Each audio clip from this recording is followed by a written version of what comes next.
much, but follow me here. As a kid growing up, I liked the characters, but it was everything about Star Wars that I was really drawn to. I love the vehicles and Darth Vader and the villains. I couldn't really point to one specific thing that I loved the most about Star Wars. I do know that in The Force Awakens, I really do love these characters. And it almost makes me appreciate more that J.J. Abrams didn't do some of the things that I'd wish he had done in the film. One of the complaints that I had was a lack of variation in the vehicles, in the spaceships.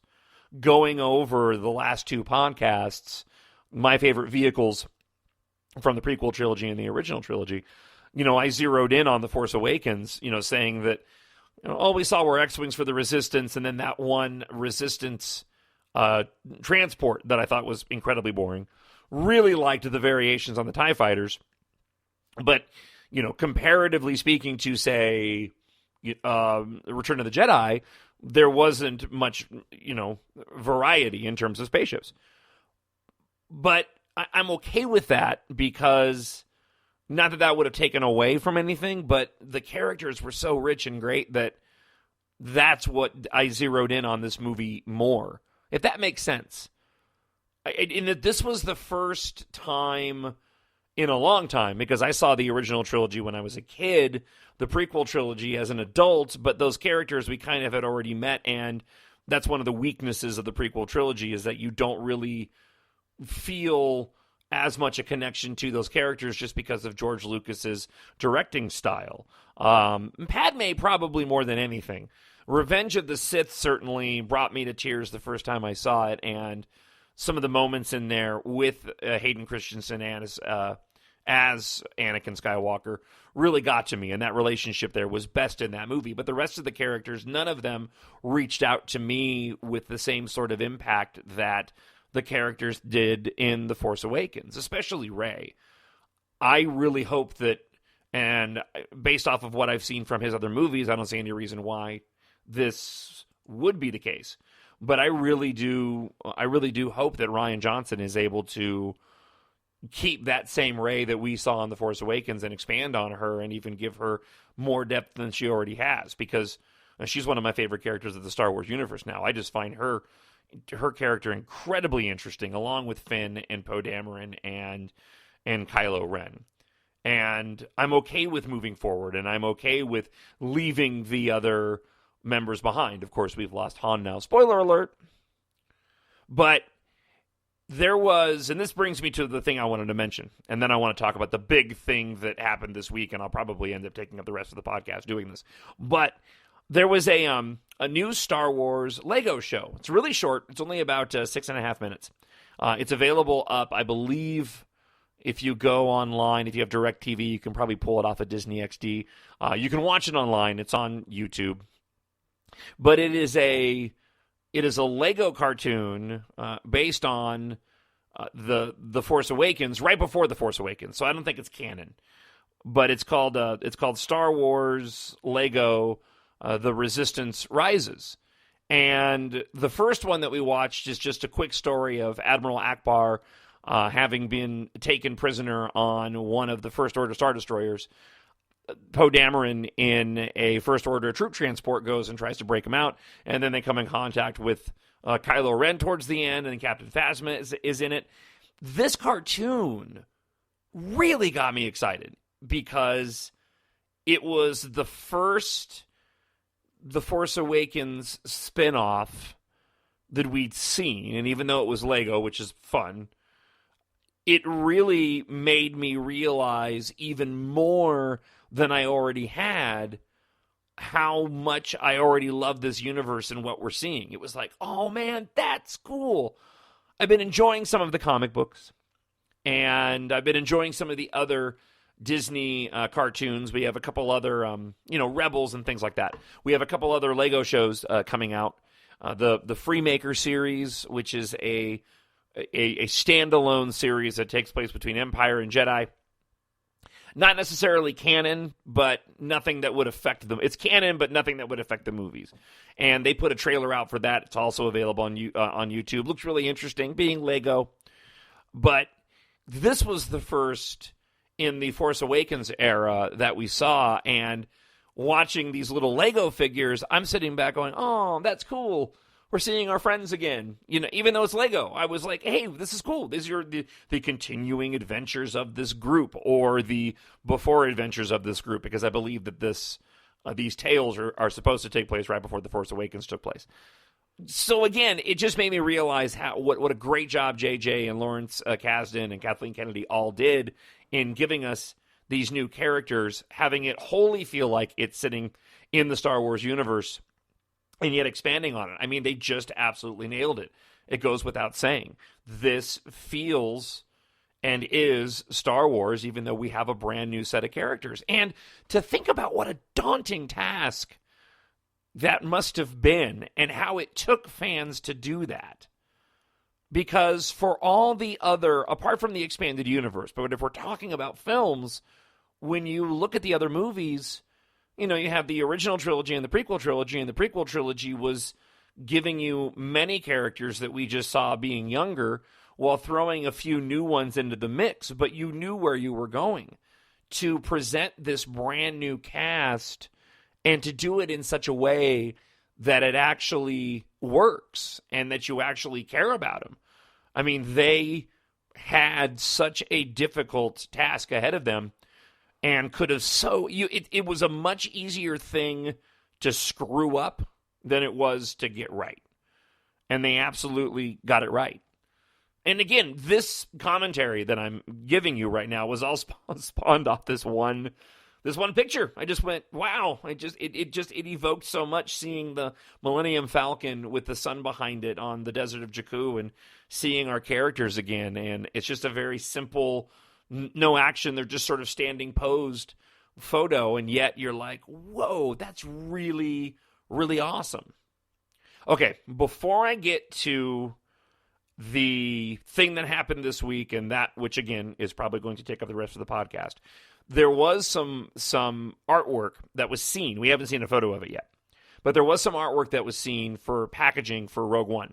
And the person who saw it said that essentially what it was the group that you've seen in the first cast photo, where they're all dressed up in that hangar that looks like Yavin. And you see Felicity Jones and Donnie Yen and the other characters, Riz Ahmed, the other characters in the background, and some of them posing, some of them working on stuff. Apparently, it's a group shot of those individuals in a V formation. And then off to the right-hand side is a side view of Darth Vader with the Rogue One, a Star Wars story logo underneath, and then a new character, I guess in the lower left-hand corner of the picture, that we don't know who it is, but there was somebody who's in white, looks very powerful with this long white cape. And I gotta believe that we'll have some photos of this soon if people saw it at this toy fair, and we gotta be getting closer, as I said, with the release of The Force Awakens, to be getting something from Rogue One. I'm actually really shocked that we haven't seen anything from this movie yet.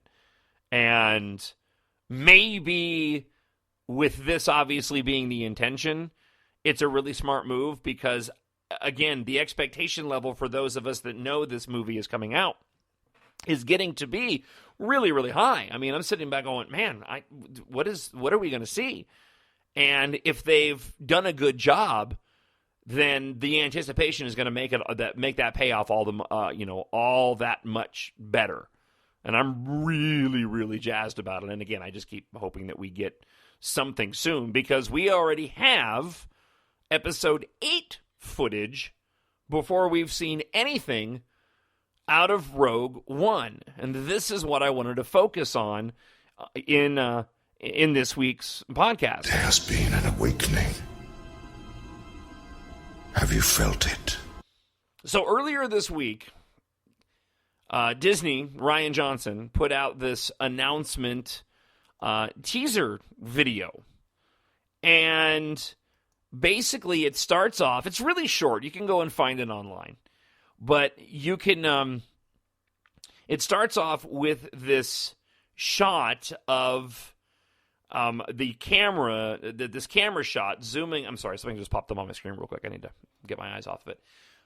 It's a camera shot going across the water, heading towards Octu, the final, the planet that we, the final planet that we visit in The Force Awakens. And I mean, and you can tell this looks like movie footage. So it's just as if you were, sitting on the nose of the Millennium Falcon as it's heading towards Octu, and you can see the island and the water ahead of it. And then we get this extended side view, almost full frame shot of Luke Skywalker, a different point of view of the final shot from The Force Awakens. And then we see a picture, and then we see Rey, different point of view of the final shot from The Force Awakens. And essentially that's what it was. It was the final shot of The Force Awakens from a different angle. And the length of time you see Luke on the screen from that angle is almost longer than you end up seeing him at the end of The Force Awakens. And then it cuts, and you see the new director, Rian Johnson, sitting in his chair, saying, cut, the filming for, episode 8 has begun, and then the, flash forward, filming has begun, this kind of thing. Now, many have been putting the pieces together, and we know that a number of months ago that a film crew returned, and actually this was right before The Force Awakens came out, that a film crew had returned to Skellig Michael Island, where that final scene from The Force Awakens was shot. And many people were speculating that these were pickup shots for Episode 7, and it turns out